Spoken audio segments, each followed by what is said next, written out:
അമ്മേ പെട്ടെന്ന് വരൂ, എനിക്ക് നന്നായി വിശക്കുന്നുണ്ട്. അതെ അമ്മേ, പെട്ടെന്ന് കൊണ്ടുവരൂ, എനിക്ക് നല്ല വിശപ്പുണ്ട്. ഞാൻ കൊണ്ടുവരാം. എപ്പോ നോക്കിയാലും എന്റെ പുറകെ ഇങ്ങനെ നടക്കും. അല്ല അമ്മ എന്തിനാ വിഷമിക്കുന്നത്? ചേട്ടന് കല്യാണമായ പിന്നെ ചേച്ചി ഇവിടെ വരില്ലേ? അതിനുശേഷം അമ്മയ്ക്ക് നന്നായി വിശ്രമിച്ചൂടെ? അങ്ങനെയോ? എന്തിനു ചേച്ചി, നിനക്ക് കല്യാണം കഴിച്ചൂടെ? എനിക്ക് നല്ല പെണ്ണിനെ കിട്ടിക്കഴിഞ്ഞാൽ ഞാൻ എന്തായാലും കല്യാണം കഴിക്കും. പക്ഷേ ആദ്യം ചേട്ടൻ കഴിക്കേ. അതെ, ഞാനൊന്ന് നോക്കട്ടെ. കല്യാണം കഴിഞ്ഞ് നിങ്ങൾ ഭാര്യമാരെ എത്ര ബുദ്ധിമുട്ടിക്കുമെന്ന്. കയ്യിൽ ആഹാരത്തിന്റെ പാത്രവും കൊണ്ടുവന്നുകൊണ്ട് ഉമ്മ പറഞ്ഞു. ഇത് കേട്ട് രണ്ടു മക്കൾക്കും നല്ല ചിരിയും വന്നു. അങ്ങനെ സുശീലും അനിലും നല്ല രീതിയിൽ ആഹാരമൊക്കെ കഴിച്ചിട്ട് പറഞ്ഞു, അമ്മേ, ഒരു കാര്യം പറയാനുണ്ട്. അമ്മയുടെ ഈ കൈപ്പുണ്യം ഉണ്ടല്ലോ, അത് ആർക്കും കിട്ടില്ല. ഓ, അധികം സുഖിപ്പിക്കണ്ട. നിന്റെ ഭാര്യ വരട്ടെ, എന്നിട്ട് ഞാൻ ഈ ചോദ്യം നിന്നോട് ചോദിക്കാം കേട്ടോ. സൂപ്പർ അമ്മേ, നന്നായിട്ട് പറഞ്ഞു. ഏയ്, മിണ്ടായിരുന്നു കഴിക്കടാ. ഞാൻ നേരത്തെ പറഞ്ഞതല്ലേ, നീ തന്നെ ആദ്യം കല്യാണം കഴിച്ചാൽ മതി, മനസ്സിലായില്ലേ? സുശീൽ ഇത് പറഞ്ഞു കഴിഞ്ഞപ്പോ ഉമ ഒന്ന് ചിന്തിച്ചു. എന്നിട്ട് പറഞ്ഞു, ഈ ഐഡിയ നല്ലതാണല്ലോ. എന്നുവെച്ചാ എന്ത് ഐഡിയ അമ്മേ? അനിലും കല്യാണപ്രായം ആയല്ലോ, പിന്നെ നല്ല വരുമാനം ഉണ്ടല്ലോ. രണ്ടുപേരുടെ കല്യാണം ഒരുമിച്ച് അങ്ങ് നടത്താം. അത് കൊള്ളാം. ഇതിപ്പോ എവിടെ നിന്ന് വന്നു? ചേട്ടന്റെ കല്യാണക്കാരിയല്ലേ പറഞ്ഞോണ്ടിരുന്നേ? ആദ്യം ചേട്ടന്റെ നടത്ത്, എന്റെ കാര്യമൊക്കെ പിന്നെ നോക്കാം. പിന്നെ ഞാനൊരു കാര്യം കേട്ടിട്ടുണ്ട്. എന്ത് കാര്യം കേട്ടെന്ന്? ചേട്ടനും അനിയനൊക്കെ എത്രത്തോളം സ്നേഹത്തിലായിരുന്നാലും ഒരു പെണ്ണ് വന്നു കഴിഞ്ഞാൽ തീരുമെന്ന്. ഭാര്യ വന്നു കഴിഞ്ഞാ സഹോദരനൊക്കെ മറക്കുമെന്ന്. ശരിയല്ലമ്മേ? അതെങ്ങനെയാ? എല്ലാ കാര്യം നോക്കി നടത്താൻ ഞാനുണ്ടല്ലോ ഇവിടെ. ഉമ അത് വെറുതെ പറഞ്ഞതല്ലായിരുന്നു, കണ്ടും ആലോചിച്ചും ഒക്കെ തന്നെയാ പറഞ്ഞത്. അങ്ങനെ രണ്ട് മരുമക്കളെ വീട്ടിലേക്ക് കൊണ്ടുവരും. രണ്ട് മക്കളുടെ കല്യാണം കഴിഞ്ഞപ്പോ ഉമ്മയ്ക്ക് ഒരുപാട് സന്തോഷമായി. പക്ഷെ കാര്യങ്ങളൊന്നും അവിടെ തീർന്നില്ല. ഇനിയല്ലേ ശരിക്കുള്ള ജീവിതം വരാൻ പോണത്. കുറച്ചു ദിവസമെല്ലാം നന്നായി പോയി. പക്ഷെ പിന്നീടൊരു ദിവസം, അതേന്നേ, എനിക്ക് നിങ്ങളോടൊരു കാര്യം പറയാനുണ്ട്. എന്തു പറ്റിയെന്ന് പറ. അത് നമ്മുടെ അനിതയില്ലേ, പൈസ ഒരുപാട് വെറുതെ ചെലവാക്കുവാ. എന്നുവെച്ചാ അങ്ങനെ ചെയ്യരുതെന്നാണ് പറയുന്നത്? അവൾ ആഹാരത്തിന് എപ്പോഴും പനീര്, കോഴി ഇതൊക്കെ ഉണ്ടാക്കുള്ളൂ. ഓക്കെ ശരി, അതുകൊണ്ടെന്താ? വീട്ടിലെ ചെലവിന് ഒരു മാസം 10,000 രൂപയല്ലേ നിങ്ങൾ മാറ്റി വെക്കുന്നത്. അത് ഇവള് കാരണം 15 രൂപ ആയിട്ടുണ്ട്. ഇങ്ങനെ പോവാണെ നമ്മൾ പെരുവഴിയിലോട്ട് പോകും. ഭാര്യ പറഞ്ഞത് കേട്ടപ്പോ സുശീലും ഒന്നും ആലോചിച്ചു. പക്ഷെ ഈ ഒരു കഥ ഈ മുറി മാത്രമല്ലായിരുന്നു. എന്നാൽ അപ്പുറത്തെ മുറിയിലും ഇതുതന്നെയായിരുന്നു. അവിടെ അനിലിന്റെ ഭാര്യ അനിതയും സ്വന്തം ചേട്ടത്തിയെക്കുറിച്ച് കുറ്റങ്ങൾ പറയായിരുന്നു. അതേനേ, ഇങ്ങനെ പോയാൽ ഒട്ടും ശരിയാവില്ല കേട്ടോ. അങ്ങനെ നടന്നാ എന്താ? നിങ്ങളുടെ ചേട്ടത്തി എന്താ പാവപ്പെട്ട വീട്ടിൽ നിന്നാണോ വന്നേക്കുന്നേ? അല്ല, എന്തിനാ അങ്ങനെ പറയുന്നേ? അയ്യോ, എപ്പ നോക്കിയാലും ചോറ്, ചമ്മന്തി, പരിപ്പ് ഇതൊക്കെ ഉണ്ടാക്കൂ. ഒരു ജീവിതമല്ലേ ഉള്ളൂ. 3 നേരത്തെ ഭക്ഷണത്തിന് നല്ല ആഹാരം കഴിച്ചാ എന്താ പറ്റാ? ശരിക്കും പറഞ്ഞാൽ 2 സ്ഥലത്ത് ഒരേ സംസാരം. സുനിതയ്ക്കാണെങ്കിൽ അനിത ഭയങ്കരമായിട്ട് ചെലവാക്കുന്ന പരാതി, അനിതയ്ക്കാണെങ്കിൽ സുനിത ഭയങ്കര പിശുക്കി എന്നുള്ള ഒരു പരാതിയും. എന്നത്തേം ചെറിയ ചെറിയ ചെറിയ പ്രശ്നങ്ങൾ ദിവസം പോകുന്തോറും വലിയ വലിയ വഴക്കിലോട്ട് അവസാനിച്ചു. അവസാനം ഉമ്മയ്ക്കിത് കണ്ട് സഹിക്കാതെ ഒരടുക്കള 2 ആക്കി കൊടുത്തു. 2 മരുമക്കളുടെ അടുക്കളയും വേറെ, അതിനകത്ത് ആഹാര സാധനങ്ങളും വേറെ വേറെ ആക്കി കൊടുത്തു. 2 മരുമക്കളും വേറെ വേറെ സമയത്ത് ആഹാരം ഉണ്ടാക്കും. അടുക്കള പിരിഞ്ഞതോടെ 2 ജ്യേഷ്ഠന്മാര് തമ്മിലുള്ള സംസാരവും അവിടെ കുറഞ്ഞുകൊണ്ടേയിരുന്നു. 2 മരുമക്കൾക്കും ഒരുപാട് സന്തോഷമായി. ഇപ്പൊ എന്തായാലും നന്നായി, എന്ത് വേണമെങ്കിലും കഴിക്കാം, ആരും തടയാനില്ല. ഇനിയാണ് നല്ല രസം. ആവശ്യമില്ലാത്ത സാധനമൊക്കെ വലിച്ചു കയറ്റി വയറ് കേടാവുമ്പോ പഠിച്ചോളും. അവിടെ ഉമ്മയ്ക്ക് ഒരുപാട് സങ്കടമായി ഇത് കണ്ടിട്ട്. അവൾ എപ്പോഴും ആലോചനയിലായി, എങ്ങനെ ഈ 2 മരുമക്കളെ ഒന്നാക്കുമെന്ന്, ഈ 2 അടുക്കള എന്നിനി ഒന്നാകുമെന്ന്. അപ്പോ ഇരിക്കുമ്പോ ഉമ്മയ്ക്കൊരു ഐഡിയ തോന്നി. അടുക്കളയിൽ ആരുമില്ലാത്ത സമയത്ത് ആരും അറിയാതെ അനിതയുടെ അടുക്കളയിൽ പോയിട്ട് ഗോതമ്പിന്റെ പാട്ടയിൽ നിന്നും ഒരിച്ചിരി ഗോതമ്പ് മാറ്റും. എന്നിട്ട് തക്കം നോക്കി അനിതയുടെ ഗ്യാസ് സിലിണ്ടറിന്റെ പൈപ്പ് മാറ്റി ജനാല വഴി എല്ലാ ഗ്യാസും പുറത്തോട്ട് വിട്ടു. ഉമ എന്നും അതുപോലെ ചെയ്യാൻ തുടങ്ങി. അനിതയുടെ ചെറുപയറെടുത്താൽ സുനിതയുടെ അരി എടുക്കും. അങ്ങനെ ചെയ്തു. അങ്ങനെ 2 മരുമക്കളുടെ റേഷൻ പെട്ടെന്ന് തീരാൻ തുടങ്ങി. 2 സഹോദരങ്ങളുടെ ചെലവുകൾ കൂടി തുടങ്ങി. ഒരു ദിവസം, അല്ല അനിത, നിനക്ക് ഇത്രയും പണം എവിടെ നിന്ന് കിട്ടി? നീ ഇതെങ്ങനെയാ ഇതൊക്കെ ചെയ്യുന്നേ? 12 ദിവസം കൊണ്ട് മൊത്തം റേഷനും കാലിയാക്കിയിരിക്കുന്നു. നീ എന്ത് വേണമെങ്കിലും ചെയ്യേ, പക്ഷേ നീ എന്നോട് പണം ചോദിക്കരുത്. അപ്പുറത്തെ മുറിയിലെ കഥയും ഇതൊക്കെ തന്നെ ആയിരുന്നു. എത്ര നാളായിട്ട് ഒരേ ഭക്ഷണം തന്നെ എനിക്ക് ഉണ്ടാക്കി തരുന്നത്. എന്നിട്ട് പോലും ഈ റേഷൻ എങ്ങനെ ഇത്ര പെട്ടെന്ന് കാലിയായി? നീ സിലിണ്ടറിന്റെ മുകളിൽ സിലിണ്ടർ വാങ്ങിക്കൊണ്ടേയിരിക്കുകയാണ്. മതി, ഇനി എന്നെ കൊണ്ട് പറ്റില്ല. നീ നിന്റെ വീട്ടിൽ വേണമെങ്കിൽ പോയിക്കോ. എനിക്കിനി നിന്റെ കാര്യം നോക്കാൻ പറ്റില്ല. ഞാൻ അമ്മയോട് തന്നെ പാചകം ചെയ്യാൻ പറയാം, മനസ്സിലായോ? ഉമ്മയുടെ ഈ ഐഡിയ വർക്കൗട്ടായി. രണ്ടു മരുമക്കൾക്കും കാര്യം എന്താണെന്ന് മനസ്സിലാവാതെ ആയപ്പോ രണ്ടുപേര് തമ്മിലുള്ള വഴക്ക് നിർത്താന്ന് തീരുമാനിച്ചു. അവര് തമ്മിൽ എത്ര വഴക്കിട്ടാലോ അവർക്കത് സഹിച്ചു നിൽക്കാം. പക്ഷെ ഭർത്താവ് മിണ്ടാതെ ആയാൽ അതവർക്ക് താങ്ങാൻ പറ്റില്ല.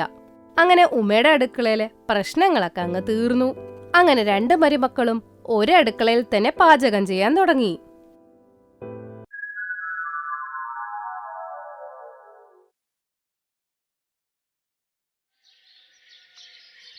സത്യം പറയാലോ ആനന്ദ്, എന്റെ അമ്മുമ്മ ഉണ്ടാക്കുന്ന അച്ചാറിന്റെ ടേസ്റ്റ് ഒന്നും ഞാൻ ഉണ്ടാക്കുന്നതിന് വരൂല. പുള്ളിക്കാരി അതിൽ ചേരുവകൾ മാത്രമല്ല ഇടുന്നത്, സ്നേഹം കൂടിയാണ്. അതുകൊണ്ട് അവരുണ്ടാക്കുന്ന അച്ചാർ ഇത്രയും രുചിയാവുന്നത്. നിങ്ങൾ അമ്മുമ്മയുടെ അച്ചാർ ഒരു പ്രാവശ്യം കഴിച്ചാണ്ടല്ലോ, പിന്നെ എന്റെ അച്ചാർ പോലും മറന്നുപോകും.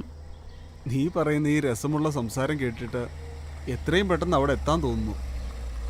നമുക്കിനി എത്ര നേരം കൂടെ എടുക്കും വീട്ടിലോട്ട് എത്താൻ ആനന്ദ്? ഏയ് അധികമൊന്നുമില്ല, ഒരു 20 മിനിറ്റാ ഈ മാപ്പിൽ കാണിക്കുന്നത്. രാധിക മുംബൈയിലാണ് ജോലി ചെയ്യുന്നത്. അവൾ അവിടെ തന്നെയാണ് ആനന്ദിനെ വിവാഹം കഴിച്ചതും. അവൾക്ക് അച്ഛനും അമ്മയും ഇല്ല. നാട്ടിൽ അമ്മാവൻ, അമ്മായി, പിന്നെ അമ്മൂമ്മയും ഉണ്ട്.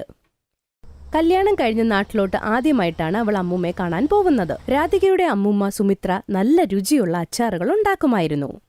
അതുകൊണ്ട് തന്നെ രാധികയ്ക്ക് എത്രയും പെട്ടെന്ന് നാട്ടിലെത്തിയാൽ അമ്മൂമ്മ ഉണ്ടാക്കിയ സ്വാദിഷ്ടമായ അച്ചാർ ആനന്ദിനെയും കൂടെ കഴിപ്പിക്കണമെന്നായിരുന്നു.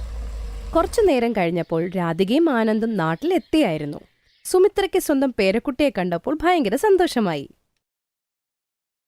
അമ്മുമ്മ ഉണ്ടാക്കുന്ന അച്ചാറിന്റെ മസാലയുടെ മണം കൊണ്ട് നിറഞ്ഞിരിക്കുകയാണ് ഈ വീടിപ്പോഴും. എന്റെ മോളെ, എന്നാ നീ ഈ അച്ചാറും കൂടെ ഒന്ന് കഴിക്കുക. ഇന്നലെ കണ്ണിമങ്ങ മരത്തിന്ന് പറിച്ച് അച്ചാറിട്ടതാ. ആനന്ദ് മോനെ, ഇതിന്റെ രുചി നിനക്ക് ഒരുപാട് ഇഷ്ടപ്പെടും. ചൂട് ചൂട് ചപ്പാത്തി ഉണ്ടാക്കിയിട്ടുണ്ട്, കടല ചോറും ഉണ്ടാക്കിയിട്ടുണ്ട്. കുറച്ചും കൂടെ ഇടട്ടെ മോനെ? മതി മുത്തശ്ശി, ഇപ്പോൾ തന്നെ വയറ് നിറഞ്ഞു. എന്തൊരു സ്വാദാ മുത്തശ്ശി ഉണ്ടാക്കുന്ന അച്ചാറിന്. എനിക്ക് ഒരുപാട് ഇഷ്ടമായി. അമ്മ, ഒന്ന് ഇങ്ങോട്ടൊന്ന് വരാമോ? രാധിക, നിന്റെ അമ്മായി വിളിക്കുന്നു, ഞാനിപ്പോ വരാം കേട്ടോ. മോളെ, എന്താ വല്ല കാര്യമുണ്ടോ? അമ്മ, അത് വേറെ ഒന്നുമല്ല. ചേട്ടനും ചേട്ടത്തിയും പോയിട്ട് കുറെ ആയല്ലോ. രാധികയാണെങ്കിൽ കല്യാണം കഴിഞ്ഞ് ആദ്യമായിട്ടാണ് നാട്ടിലോട്ട് വരുന്നതും. അവൾക്ക് 100 രൂപ കൂടുതൽ പൈസ കൊടുക്കാമെന്നൊന്നും വിചാരിച്ചു പോരുത്.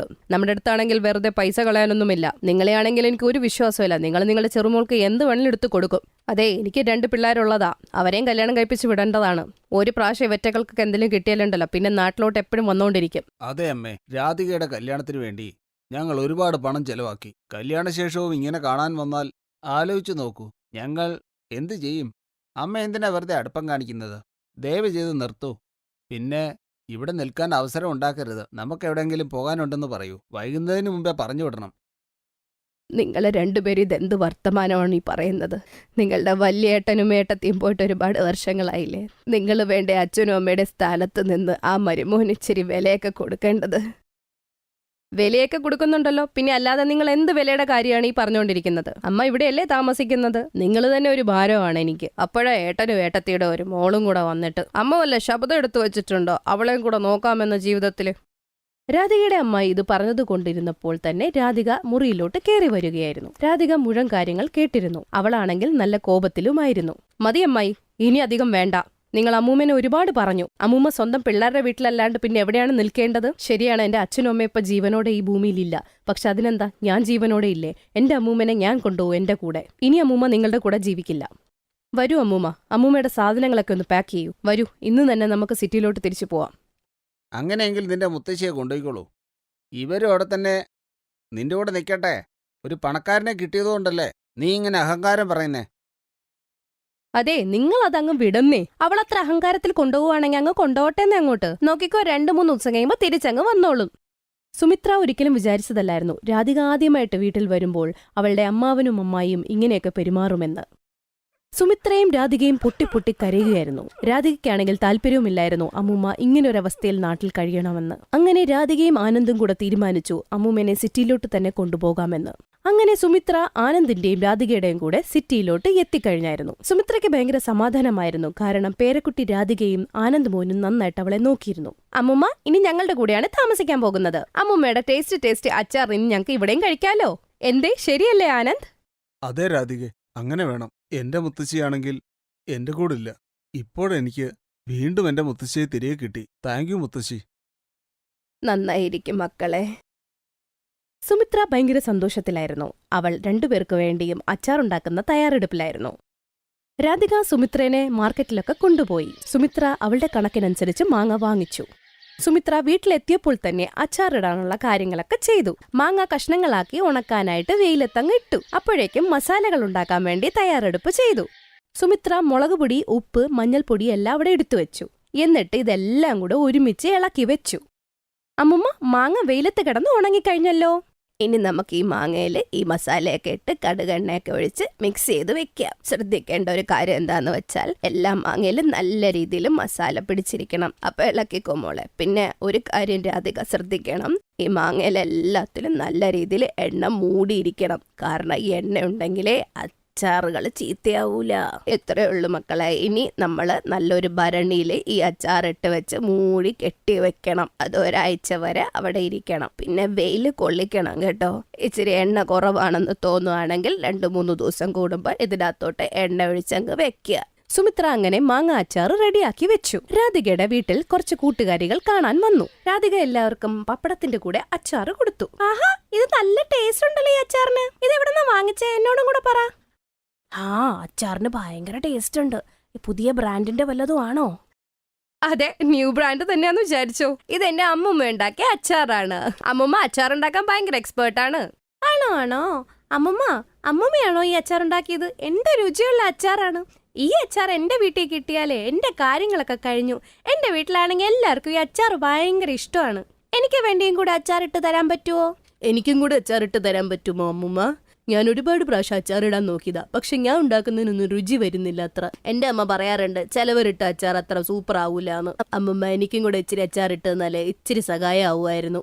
അതിനെന്താ പിള്ളേരെ, നിങ്ങൾക്ക് എല്ലാവർക്കും ഞാൻ അച്ചാറിട്ട് തരാം. ഇപ്പൊ അച്ചാറിന്റെ മാങ്ങയ്ക്ക് നല്ല സീസണാണ്. എനിക്ക് ഇത്തിരി സമയം തരണം എന്നേ ഉള്ളൂ. രാധിക കൂട്ടുകാരികളുടെ സംസാരം ശ്രദ്ധിച്ചുകൊണ്ടേയിരുന്നു. അപ്പോഴാണ് അവളുടെ മനസ്സിലൊരു ഐഡിയ വന്നത്. അമ്മൂമ്മയുടെ ഈ അച്ചാറിന് ഒരു ബിസിനസ് ആക്കിയാലോ എന്ന്. അമ്മൂമ്മയ്ക്ക് സന്തോഷവും ആവും, അവിടെ ഒരു പേരും വരും. അമ്മൂമ്മ, ഞാനും ആനന്ദ് കൂടെ അമ്മൂമ്മയുടെ അച്ചാർ ഓരോരോ വീട്ടിലെത്തിക്കാനുള്ള പരിപാടിയില്ല. അപ്പൊ അമ്മൂമ്മയുടെ അച്ചാർ എല്ലാ വീട്ടിലും ആവുമല്ലോ. അതെ മുത്തശ്ശി, മുത്തശ്ശി ഉണ്ടാക്കിയ അച്ചാറിനെ എല്ലാരും പുകഴ്ത്തുന്നു. മുത്തശ്ശിയുടെ കൈകൊണ്ടുണ്ടാക്കിയ അച്ചാറ് ഇനിയും എല്ലാരും കഴിക്കട്ടെ. രാധികയുടെ ആനന്ദിന്റെയും ഈ കാര്യങ്ങൾ കേട്ടിട്ട് സുമിത്രയുടെ കണ്ണു നിറഞ്ഞു പോയിരുന്നു.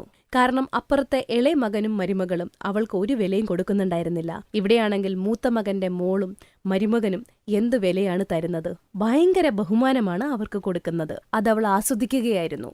അങ്ങനെ സുമിത്രയുടെ അച്ചാറിന് നല്ലൊരു പേര് കിട്ടിയിരുന്നു. സുമിത്രയുടെ അച്ചാർ ഓരോരോ വീട്ടിലെത്തിയിരുന്നു. അതിന്റെ ക്രെഡിറ്റ്സ് ഒക്കെ കിട്ടിയിരുന്നത് രാധികയും ആനന്ദിനുമായിരുന്നു. രാധികയും ആനന്ദിനെയും പോലെ പിള്ളേരുള്ള വീട്ടിലാണെങ്കിൽ വയസ്സായിട്ടുള്ളവർക്ക് നല്ല വിലയാണ് കിട്ടുന്നത്. വയസ്സായിട്ടുള്ളവരുടെ അനുഭവങ്ങൾ വീട്ടിലെ പിള്ളേർക്ക് നല്ല ഉപകാരമായിരിക്കും. വയസ്സായിട്ടുള്ള ആൾക്കാരൊക്കെ പിള്ളേരിലല്ലേ സന്തോഷം കണ്ടെത്തുന്നത്. പക്ഷെ കുറച്ച് വലിയ ആൾക്കാരൊന്നും ഈ വയസ്സായിട്ടുള്ള ആൾക്കാർക്ക് വലിയ വിലയൊന്നും കൊടുക്കില്ല. അങ്ങനെ വരുമ്പോൾ ഈ വയസ്സായിട്ടുള്ളവരുടെ അനുഗ്രഹം അവരുടെ തലയിൽ നിന്ന് അങ്ങനെ അങ്ങ് പോവും. സുമിത്രയുടെ ഇളയ മകനും മരുമകൾക്കും ഈ കാര്യം മനസ്സിലായപ്പോൾ അവർക്ക് നല്ല സങ്കടമായി. സുമിത്ര അവരോട് ക്ഷമിക്കുകയൊക്കെ ചെയ്തു. പക്ഷെ അവള് തിരിച്ചു വീട്ടിലോട്ട് പോയില്ല. സുമിത്ര ആനന്ദിന്റെയും രാധികയുടെയും കൂടെ തന്നെ താമസിച്ചു. അവളുടെ ശരിക്കുള്ള സന്തോഷം അവരുടെ കൂടെയായിരുന്നു. Thanks for watching.